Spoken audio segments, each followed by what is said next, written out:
નમસ્કાર, આપ જોઈ રહ્યા છો પ્લેગ્રાઉન્ડ ધ સ્પોર્ટ્સ શો ને હું છું જય શર્મા। તો આજે અમદાવાદના નરેન્દ્ર મોદી સ્ટેડિયમ પર રોમાંચક ટેસ્ટ ક્રિકેટનો પ્રારંભ થયો, જ્યાં ભારતીય બોલર્સોએ વેસ્ટ ઇન્ડિઝના બેટ્સમેનોને લગભગ શાણે કરી દીધા।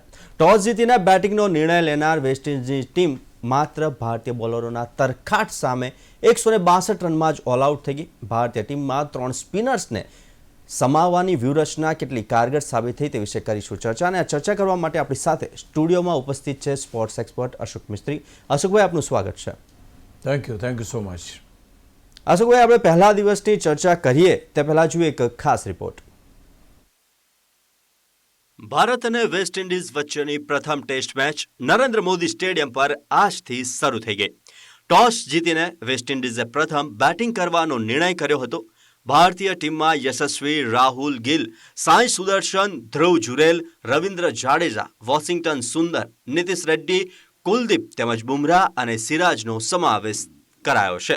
તો પ્રથમ બેટિંગ કરતા વેસ્ટ ઇન્ડિઝની ટીમ ભારતીય બોલર્સ સામે લગભગ શરણે થઈ ગઈ અને પ્રથમ દાવમાં માત્ર 162 રન કરી શકી હતી।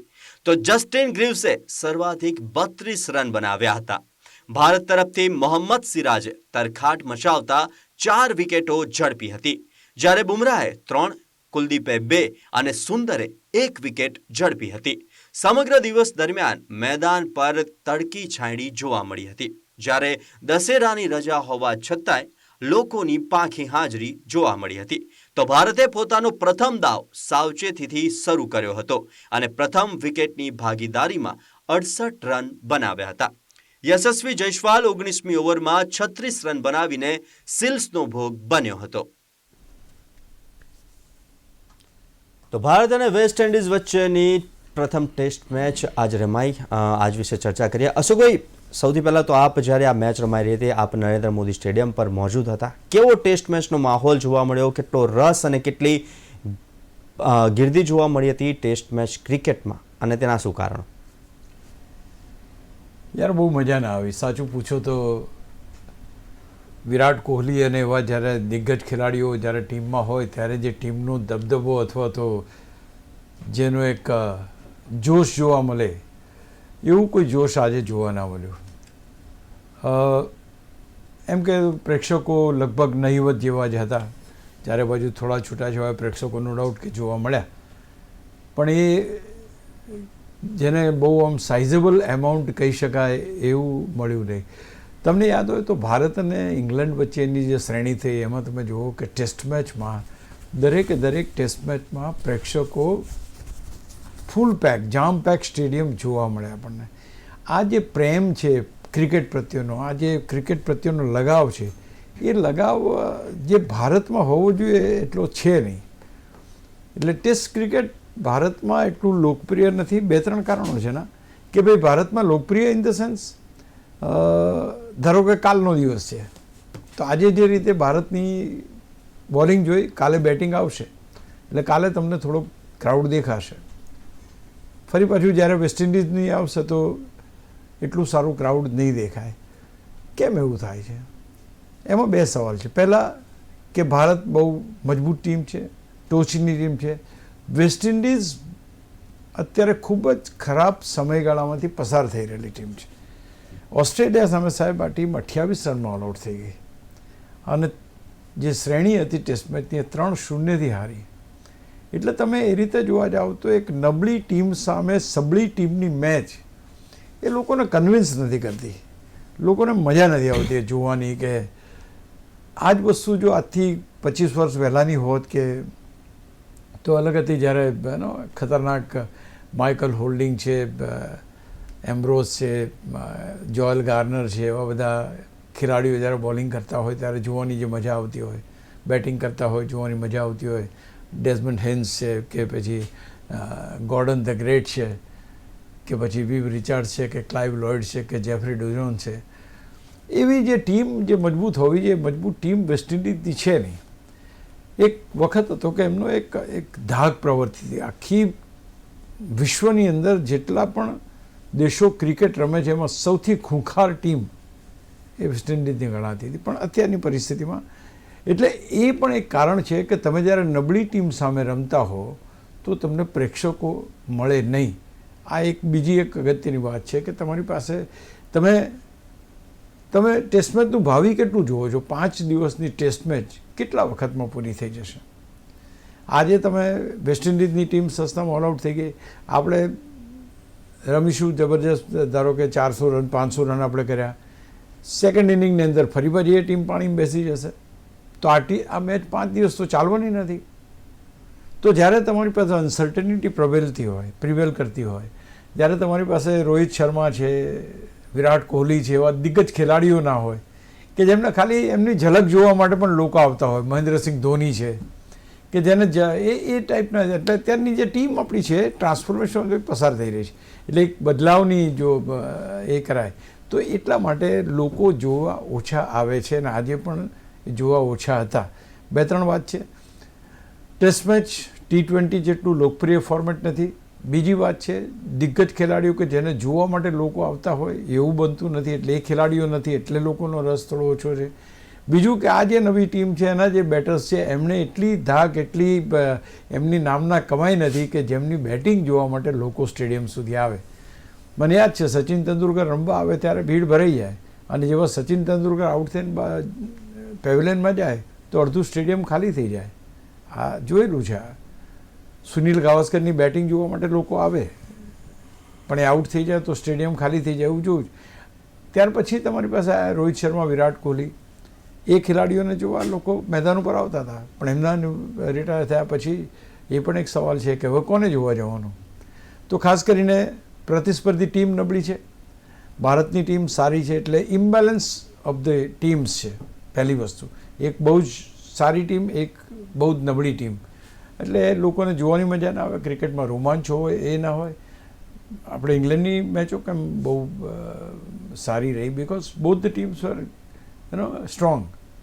ઇંગ્લેન્ડ પણ જબરજસ્ત ટીમ હતી, ભારત પણ હતી. અહીં આગળ એ જ વસ્તુ જોવા મળે છે કે ભાઈ તમારી પાસે મજબૂત ટીમ ના હોય તો લોકોને પણ એ આકર્ષી શકતી નથી, એટલે એ વસ્તુ આપણે સ્વીકારવી પડે. અશોકભાઈ, આપણે ગઈકાલે પણ વાત કરી હતી, પીચની વાત કરી હતી, ગ્રાઉન્ડની વાત કરી હતી, તો ભારતીય ટીમમાં 3 મીડિયમ પેસ અને 3 સ્પિનર્સ રમી રહ્યા છે. કેટલો ફાયદો ભારતને ફાસ્ટ બુમરાહ, સિરાજ રેડ્ડી ઉપરાંત કુલદીપ યાદવ અને ખાસ કરીને જાડેજા અને સુંદરને ટીમમાં સમાવેશ છે. અને જ્યારે બેટિંગની જવાબદારી ગિલ, જયસ્વાલ, રાહુલ છે, સુદર્શન અને જુરેલના ભાગે આવી છે, તો કેવી ટીમ છે ભારતની? પહેલી વસ્તુ તો એ છે કે ભારતની ટીમ તો મજબૂત છે, આપણે માની લઈએ, કારણ કે આ ટીમ ઇંગ્લેન્ડ ગઈ હતી, ઇંગ્લેન્ડમાં સારું રમી હતી, પણ જે બોલિંગ કોમ્બિનેશન જે એમણે સિલેક્ટ કર્યું છે એ આપણને એમ લાગે કે આટલા બધા બોલર્સ લીધા છે તો બેટિંગ કોણ કરશે? તો તમારી પાસે રવિન્દ્ર જાડેજા અને વોશિંગ્ટન સુંદર, આ 2 ખેલાડીઓ, અને નીતિશ કુમાર રેડ્ડી, આ 3 ખેલાડીઓ એવા છે કે જે બેટિંગ પણ કરે છે, બોલિંગ પણ કરે છે, એટલે તમે એને બેલેન્સમાં રાખીને વાત કરી છે. બીજું કે તમે જે ટોચના 5 ખેલાડીઓની વાત કરી, 4 કે 5 ધ્રુવ જુરેલ સુધીને આપણે લઈએ તો એ ખેલાડીઓ મજબૂત છે અને ઘણીવાર સારામાં સારું પ્રદર્શન એ લોકોએ કર્યું છે. શુભમન ગિલે બેવડી સદી પણ મારી છે, આટલા બધા રન ટેસ્ટ મેચમાં બનાવ્યા છે. યશસ્વી જયસ્વાલ બહુ ફાંકડો બેટ્સમેન છે. સાઈ સુદર્શન આ એક ભારતની નબળી કડી કહી શકાય એવો આ ખેલાડી છે. 3 નંબરના સ્થાન ઉપર ચેતેશ્વર પૂજારા પછી કોઈ મજબૂત માણસની જરૂર હોય તો ક્યાંક આપણને સાઈ સુદર્શનને આપણે એમ કહેતા હતા.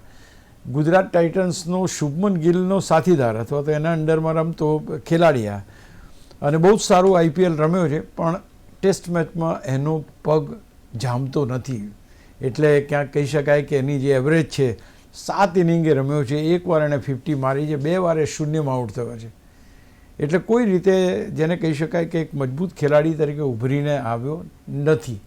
એટલે આગળ ઉપર કેટલું, કારણ કે સૂર્યકુમાર યાદવને પણ આ રીતે બ્રેક મળ્યો હતો, but he couldn't do anything in the test match, ને ફરી પાછું એને T20 ફોર્મેટમાં જતા રહેવું પડ્યું. સાઈ સુદર્શનને કદાચ આના પછીની વેસ્ટ ઇન્ડિઝ સામેની ટેસ્ટ મેચ મળી જશે, પણ એમાં ક્યાંક એને બતાવવું પડશે કે ટેસ્ટ મેચ માટેનું મેચ્યોર્ડ મટીરિયલ છે. ટેસ્ટ મેચમાંનું મટીરિયલ એટલે એવું મટીરિયલ ઇન ધ સેન્સ કે ભાઈ you have that patience, you have that living the ball, તમે બસ સમય લઈ શકો છો, સમય રમી શકો છો, તમે માનો 2 કલાક ઊભા રહેશો તો વાંધો નહીં આવે, તમારે કોઈ ખોટા શોટ મારીને આઉટ થવાની જરૂર નથી. આ બધી વસ્તુ માઇન્ડમાં હોવી જરૂરી છે. પણ અહીંયા પ્રોબ્લેમ એ છે કે આ બધા IPLના ખેલાડી છે, એટલે બેટ તો ઉઠી જ જાય છે, એટલે એના કારણે આ બધી પ્રોબ્લેમ્સ જે છે એ પ્રોબ્લેમ્સ આવે છે. એટલે સાઈ સુદર્શન એક ભારતની નબળી કડી અથવા તો નબળો બેટ્સમેન અત્યાર સુધી સાબિત થયો છે. ત્યાર પછી તમારી પાસે ધ્રુવ જુરેલ છે. Yes, is a good batter, બહુ સારું કામ કરી શકે છે. KL રાહુલ છે, અત્યારે 50 પણ બનાવી લીધા છે, રમે છે સારું. શુભમન ગિલ છે તમારી પાસે, સાઈ સુદર્શન છે, અને ત્યાર પછી તમે જોવા જાઓ તો બાકીના બધા બોલર્સ એ થાય છે. તમે બોલિંગ ડિપાર્ટમેન્ટની વાત કરી તો બોલિંગ ડિપાર્ટમેન્ટ ભારતે બેલેન્સ રાખ્યું છે. બેલેન્સ એટલા માટે કે સવારે થોડુંક ગ્રીન ટોપ થોડું જણાતું હતું કે ભાઈ એની ઉપર ધારો કે ફાસ્ટ બોલર્સને અથવા તો મીડિયમ ફાસ્ટ બોલર્સને જો કંઈક થોડી ઘણી મદદ મળે તો કંઈક એની મદદ લઈ શકાય. તો એ રીતે એમણે 3 ફાસ્ટ બોલર્સ એટલે કે 2 ફાસ્ટ બોલર અને એક ફાસ્ટ બોલિંગ ઓલરાઉન્ડર એમ કરીને 3 જણાને ટીમમાં લીધા. They did well.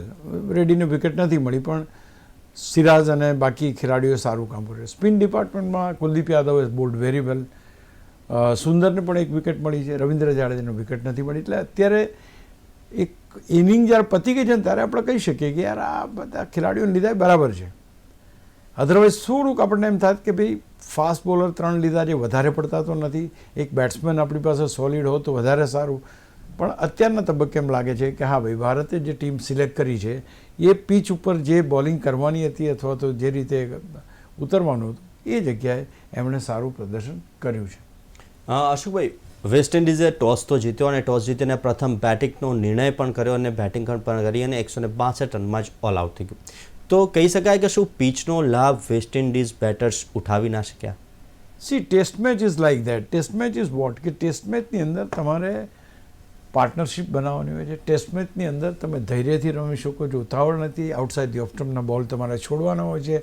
Leg stump ઉપર આવતા બોલ એ પણ તમારે છોડવાના હોય છે. તમે રાઇટ મિડલમાં જે આવતા હોય એ બોલને તમે એકોર્ડિંગ ટુ ધ મેરિટ્સ તમારે એને રમવાના હોય છે. અહીંયા કોઈ ઉતાવળ નથી, અહીં કોઈ ચોગ્ગા છગ્ગાની મારામારી નથી. પણ અહીંયા જે જોઈએ છે પેશન્સ, કે તમે મેદાન પર ઊભા રહો બસ શાંતિથી. મેં ગઈકાલે પણ વાત કરી હતી. ચેતેશ્વર પૂજારા આજે યાદ આવે કે ભાઈ એ ખેલાડી હોય તો ખાતું ખોલવું હોય તો ભલે 40 બોલ 50 બોલ સુધી એ જવા દે પછી ખાતું ખોલે. કારણ કે એ પીચને જુએ છે, ઉછાળને પારખે છે, વાતાવરણને ધ્યાનમાં રાખે છે, સામેનો બોલર કેવો છે એ જુએ છે અને ત્યાર પછી રમવાનું શરૂ કરે છે. ત્યારે તમે એક લાંબી ઇનિંગ રમી શકો અથવા તો તમે એક સારું તો અહીંયા જે જરૂર છે એ છે લાંબી ઇનિંગની. તો એ કેટલી સારી રીતે આપણે લાંબી ઇનિંગ રમી શકીએ છીએ. જે બેટિંગ લાઇનઅપ આપણને જે મળી છે એ બેટિંગ લાઇનઅપ પણ આપણી પાસે સારી છે. તો લેટ્સ સી હવે જે ભારતની જે આખી ટીમ બની છે અને બોન્ડ જે બન્યો છે ઇંગ્લેન્ડમાં, જે બોન્ડ આપણે જોયો, હવે અહીંયા એ બોન્ડ કેટલો સારો અને કેટલો અસરકારક રહેશે જોવાનું રહેશે. અશોકભાઈ, વેસ્ટ ઇન્ડિઝ પ્રથમ દાવમાં માત્ર 162 રન જ બનાવી શક્યું. શું આ ટેસ્ટ મેચ માટે પૂરતા છે રન? અને કેવી રીતે ભારતીય બોલિંગ, ખાસ કરીને સિરાજ આજે બહુ ફોર્મમાં જોવા મળ્યો તેમ કહી શકાય? He was terrific today. 4 slip એક ગલી બોલિંગ નાખીને જે રીતે એણે બોલિંગ કરી છે was furious. Even Bumrah took 2 wickets. એમાં જે બોલ્ડ કાઢ્યા છે તો બંને જે બોલ્ડ, એક સિરાજ અને એક બુમરાહે કાઢ્યા, દેટ વોઝ માર્વલસ. પેલો હજુ within a flash of A stump નીકળીને ઉડી ગયું, ક્યાંય ખબર ના પડી. તો હું માનું છું કે બહુ સરસ બોલિંગ થઈ અને દરેકે પોતાને એસ્ટાબ્લિશ કરવાના છે. અહીંયા જે ટીમ મેં તમને કહ્યું કે એક ટ્રાન્સફોર્મેશનના પરિવર્તનના દોરમાંથી પસાર થઈ રહી છે. 2 ખેલાડીઓ ગયા છે, ઘણા બધા બોલર્સ નથી રમતા, મોહમ્મદ શમી નથી ટીમમાં. તો હવે જે નવા બોલરો આવે છે તો જે બોલર્સ છે એ પોતે ભારતની અંદર કેટલી સારી બોલિંગ કરી શકે છે, ભારતની અંદર કેટલી સારી વિકેટો લઈ શકે છે, એનાથી એમને એસ્ટાબ્લિશ કરવાના છે. ભારતને વર્લ્ડ ટેસ્ટ ચેમ્પિયનશિપ માટે પોઈન્ટ્સ જોઈએ છે, એટલે ભારત માટે જીત મહત્ત્વની છે. અહીંયા જીત કરતાંય મોટા માર્જિનથી તમે જીતો, સારી રીતે તમે જીતો, એ પણ અગત્યનું છે. સિરાજે બહુ સરસ બોલિંગ કરી. Kuldeep Yadav has bowled very well. West ઇન્ડિઝની ટીમ ગઈકાલે વાત કરી હતી, આજે પણ કહેવાનું મન થાય છે કે એમનો જે અનુભવ છે, અનુભવ વર્ષોથી રમતા હોય એવો નથી, બહુ મોટો અનુભવ નથી. અને એની સાથે સાથે જે એટીટ્યૂડ, કારણ કે અત્યાર સુધીમાં વેસ્ટ ઇન્ડિઝમાં જેટલા પણ ટેસ્ટ મેચના ખેલાડીઓ હતા રિસન્ટ પાસ્ટની અંદર, એ ધીમે ધીમે ટેસ્ટ મેચમાંથી T20 લીગ રમવા માટે વિશ્વના જુદા જુદા ભાગોમાં જતા રહ્યા છે. હવે તમારી પાસે જે ખેલાડીઓ બચ્યા છે એવા ખેલાડીઓ છે કે જે એમનું T20માં એટલું મોટું એમની મોટી ડિમાન્ડ નથી, ટુ બી વેરી પ્રિસાઇઝ, અને એટલા માટે they are playing for the West Indies board, અને એ વેસ્ટ ઇન્ડિઝ માટે આ ખેલાડીઓ રમી રહ્યા છે. એટલે સવાલ અહીંયા એ છે કે ભાઈ મજબૂત ખેલાડીઓ જે છે એ T20 લીગમાં જતા રહે છે, અને જેમને T20 લીગમાં જગ્યા નથી મળતી એ ખેલાડીઓ અહીંયા તમને વેસ્ટ ઇન્ડિઝના જોવા મળે છે. એટલે એક બોન્ડની વાત કરો તમે, કેપ્ટન બદલવાની વાત કરો તમે, કે તમે બેટિંગની વાત કરો કે બોલિંગની વાત કરો, તો તમને ક્યાંક ને ક્યાંક વેસ્ટ ઇન્ડિઝની ટીમ નબળી લાગે. એટલે એ પ્રકારની પરિસ્થિતિમાં આજે 162 રન માત્ર આ ટીમ કરી શકી. ગ્રીવ્સ કરીને ખેલાડી એને થોડું સારું રમને, ચેઝ અને હોપે 48 રન બનાવ્યા, અને ગ્રીવ્સ અને પિયરના 39 રન. આ બે પાર્ટનરશિપ સિવાય કોઈ પાર્ટનરશિપ બની નથી. અને ભારતના જેમ જેમ બોલરો આવતા ગયા, સિરાજે 4 વિકેટ લીધી, બુમરાહે 3 લીધી, પછી ત્યાર પછી કુલદીપે લીધી, સુંદરે વિકેટ લીધી, તો જે આયા એમને વિકેટ મળી છે. એટલે એવું પણ નથી કે કોઈ એકાદ જ બોલરથી એ લોકો પ્રભાવિત થઈ ગયા, એ લોકો બધા બોલરથી પ્રભાવિત છે. હવે જ્યારે કોઈ ટીમ તમામ બોલર્સથી પ્રભાવિત હોય તો એની પાસેથી આપણે અપેક્ષા લાંબી રાખી ના શકીએ. એટલે અહીંયા એ જોવાનું રહેશે કે ભાઈ 162માં આ વખતે તો થયા છે, પણ દરેક ટેસ્ટ મેચમાં એક બહુ સારું પાસું એ છે કે બીજી ઇનિંગ તમને મળે છે. એમાં તમે યુ કેન ઓલવેઝ એમ કહી શકો કે યાર ચલો પહેલામાં નથી તો બીજામાં રમી લઈશું. હવે જોવાનું કે બીજી ઇનિંગમાં આ ટીમ કેટલું કાઠું કાઢે છે, કારણ કે જે રીતની બેટિંગ છે, જે રીતનો એમનો એટીટ્યૂડ છે, જે રીતે એમના ધૈર્યનો અભાવ જોવા મળ્યો છે બીજી ઇનિંગમાં, અને ભારતની બોલિંગ સારી છે, બીજી ઇનિંગમાં પણ એટલું સારું પ્રદર્શન થવાની શક્યતા ઓછી લાગે. પણ cricket keep the fingers cross, અને ક્યાંક ને ક્યાંક એમ કહી શકાય કે ચલો થોડી ઘણી ફાઇટ ભારતને જોવા મળે. એટલે હું માનું છું કે નબળી ટીમ પહેલી વાત. બીજી વસ્તુ એ કે ભારતની ટીમ જબરી, બોલિંગ સારી, બોલર્સ સારા, પોતપોતાની રીતે રેકોર્ડ્સ હોલ્ડર, અને એટલા માટે આ ટીમનું જેમ ગઈકાલે એના કેપ્ટન સાથે પત્રકાર પરિષદમાં બેઠા હતા એટલે એને કહ્યું કે હા ભાઈ તમને બધાને તો એમ જ હશે કે અમારી ટીમ હારી જ જવાની છે, પણ એમાંથી પણ અમે કંઈક સારું કરી શકીએ તો સારું. મીન્સ દે ઓલ્સો નો કે આપણે કોઈ જીતવાના અહીંયા આગળ ફટાકડા ફોડવાની આશા કરવાનો કોઈ મતલબ નથી, પણ તે છતાંય થોડી ઘણી ફાઇટ આપે. ફાઇટ ઇન ધ સેન્સ કે 300-400 રન બનાવે. એક થોડુંક ભારતને બી એમ લાગવું જોઈએ કે અમે કોઈ સારી ટીમ સામે રમ્યા. એ પરિસ્થિતિ ભારત આપણે જોવા માંગી રહ્યા છે. એટલે 162માં ઓલ આઉટ થવું અને બધા જ બોલર્સને બોલિંગ મળવી. એટલે જો કુલદીપ યાદવ બધા દેશ સામે વિકેટ લે છે, બુમરાહ બધા દેશ સામે લે છે, સિરાજ બધા દેશ સામે લે છે. એટલે કંઈક નવું, કંઈક પ્રતિકારાત્મક જોવા મળ્યું નથી. એ ક્યાંક ને ક્યાંક વસવસો ચોક્કસ રહેશે. અશોકભાઈ, ભારતનું પરફોર્મન્સ કેવું રહ્યું? અને આપણે જ્યારે પણ વાત કરતા હોય છે, બેટિંગની વાત કરતા હોય છે, બોલિંગની વાત કરતા હોય છે, ફિલ્ડિંગમાં વાત કરતા હોય ત્યારે ખાસ કેચ ડ્રોપની વાત કરીએ તો KL રાહુલે કેચ પડતો મૂક્યો તે ભારતને કેટલો ભારે પડ્યો? નહીં, સારો એવો ભારે પડ્યો, કારણ કે જ્યારે ગ્રીવ્સ જે છે લગભગ 10-12 રનની જ એમાં હતો, અને it was a very dolly catch. એનો બોલ ટર્ન થયો, આઉટર એજ લીધી, સ્લીપની અંદર એ ઊભા હતા, એમને એકદમ સ્પિનરનો બોલ હતો એટલે કોઈ જાતની એમાં પેસ હતી નહીં. તે છતાંય પ્રેસ બોક્સમાં બૂમ થઈ ગઈ કે આ તો શું છે ને આમ છે તે. નોર્મલી જે બહાર વાત કરતા હોય અમે પ્રેસ બોક્સમાં એવી જ વાતો થતી હોય છે. તો ક્યાંક ને ક્યાંક એ મોંઘો પડ્યો કેચ, પણ ખેર it is a part of the game. એટલે એવું કંઈ નથી કે આપણે એક કેચ ડ્રોપ કરવાથી મેચ હાથમાંથી નીકળી જાય, કે જે ઘણીવાર હમણાં એશિયા કપમાં એવું જોવા મળ્યું કે ભાઈ કેચ ડ્રોપ થયો તો પાકિસ્તાન હારી ગયું. તો એ પરિસ્થિતિ જે છે એ પરિસ્થિતિ અહીંયા નથી. પણ તે છતાંય ભારતની ફિલ્ડિંગ જે છે, ફિલ્ડિંગ. અચ્છા, બીજું કે એ બી ખરું કે 5 દિવસની મેચ હોય એટલે યુ આર એટ રિલેક્સ, કે ચલો યાર ફર્સ્ટ ડે છે, ધીમે ધીમે આગળ વધવાનું છે, 5 દિવસ રમવાનું છે, તો કદાચ એનર્જી પ્રિઝર્વ કરી રાખતા હોય ખેલાડી એવું પણ બને. પણ તે છતાંય કેચિંગનો જ્યાં સુધી સવાલ છે ત્યાં સુધી ઇવન આપણને એશિયા કપમાં ઘણી તકલીફ પડી હતી એ વખતે કે કેચ ડ્રોપ થયા હતા, ઇવન આમાં પણ કેચ ડ્રોપ થયા. તો ક્યાંક ભારતને આગળ જવા માટે, નંબર 1 બનવા માટે, અથવા તો ઉપરના ટોચના ક્રમે જવા માટે આ બધી પરિસ્થિતિમાંથી બહાર નીકળવું પડશે. અને ખાસ કરીને જે વર્લ્ડ ટેસ્ટ ચેમ્પિયનશિપ માટેના આપણે જોઈતા પોઈન્ટ્સ છે એ પોઈન્ટ્સ આપણે જોઈએ છીએ, એ પોઈન્ટ્સ આ મેચમાંથી મળી જશે. પણ એ છતાંય પણ એક વસ્તુ એ છે કે બેટિંગ ખરાબ હશે, બોલિંગ ખરાબ હશે, ફિલ્ડિંગ ખરાબ હશે તોય તમને આ મેચના પોઈન્ટ મળશે. એટલે એવું કહેવાને નથી માનતું કે વેસ્ટ ઇન્ડિઝ તદ્દન ખરાબ ટીમ છે, પણ જે પ્રતિકાર એમનો છે, પ્રતિકાર એટલો જણાતો નથી કે જેટલો હોવો જોઈએ. અને એટલા માટે ક્યાંક એમ કહી શકાય કે ભાઈ આ ટીમ એટલી દમદાર નથી. અશોકભાઈ, ભારતે પ્રથમ દાવમાં દિવસના અંત સુધીમાં 2 વિકેટો ગુમાવી દીધી અને 121 રને 2 વિકેટો ગુમાવી દીધી છે. શું છે સ્થિતિ ભારતીય બેટિંગની? Well we are in a very strong position. 121માં 2 વિકેટ એટલે બહુ જ સારી પરિસ્થિતિ છે. યશસ્વી જયસ્વાલ અને સાઈ સુદર્શન 2 ખેલાડીઓ આઉટ થયા છે. સાઈ સુદર્શનની જે રીતે આપણે વાત કરી કે ભાઈ એટલું સારું પ્રદર્શન એનું રહ્યું નથી, પણ કેએલ રાહુલે બહુ શાનદાર હાફ સેન્ચુરી ફટકારી છે. That main is always team માટેનો ખેલાડી છે. ટીમ માટે સારામાં સારું રમે એ પ્રયત્ન કરે છે અને એ always delivers the best. Yashasvi Jaiswal 38 run બનાવ્યા એણે પણ સારું પ્રદર્શન કર્યું અને હજુ પણ મોટો સ્કોર થશે. હજુ થોડા ઘણા રન આપણે પાછળ છીએ. એ પછી ભારત કેટલો મોટો સ્કોર બનાવી શકે છે એની ઉપર ખબર પડશે કે આપણને કે મેચ કેટલા દિવસમાં પતશે. એટલે પહેલાં તો ભારત કેટલી બેટિંગ કરે છે એ વાત છે. અત્યારે 122 થયા છે, આમાં બીજા તમે 300 રન ઉમેરો, 350, તો એ 350 રન ઉમેરો તો તમે વેસ્ટ ઇન્ડિઝ સામે જીતવા માટે થોડા સક્ષમ ગણાવો. પણ એનાથી ભારતની બેટિંગ લાઇનઅપ સારી છે. We can definitely do better અને સમયનો કોઈ અભાવ નથી, કારણ કે પહેલા જ દિવસે શાહના વખતે ટીમ ઓલ આઉટ થઈ ગઈ છે વેસ્ટ ઇન્ડિઝની, એટલે ઇનફ ટાઈમ છે આપણી પાસે. એટલે હું માનું છું કે બધા બેટ્સમેનો ધરાઈને રમશે અને ત્યાર પછી જે સ્કોર આવે એ કરવાનું વેસ્ટ ઇન્ડિઝને આપશે. એટલે લોંગ વે ટુ ગો, પણ એ છતાં એમ લાગે છે કે જો 301 રન ભારતના વધારે થઈ ગયા તો એ કરવા બીજી ઇનિંગમાં વેસ્ટ ઇન્ડિઝની ટીમ માટે મુશ્કેલ બનશે.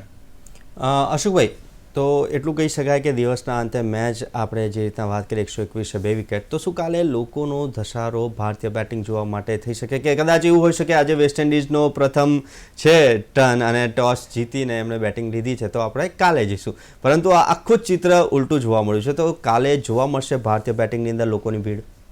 જોવા મળવી જોઈએ, કારણ કે ભારતની બેટિંગ લાઇનઅપ સારી છે. શુભમન ગિલ રમે છે, કેએલ રાહુલ રમે છે. આ બંને ખેલાડીઓ ખૂબ સિઝન્સ છે, બહુ સારા છે, સારી રીતે પાર્ટનરશિપ બનાવી શકે છે.